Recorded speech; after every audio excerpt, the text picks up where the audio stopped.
Did you know America invaded a country just to keep control of shipping profits?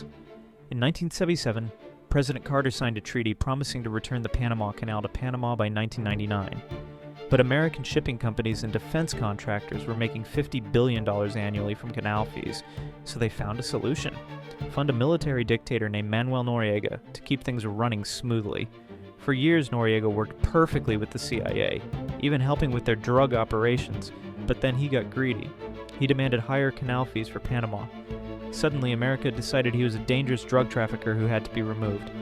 On December 20, 1989, Operation Just Cause began. 3,000 Panamanian civilians died in the invasion. The real goal? Install a puppet government that signed new contracts. Over the next decade, American shipping companies earned $200 billion. Panama received only 3% of the revenues. Sometimes the best business strategy is just calling it a war.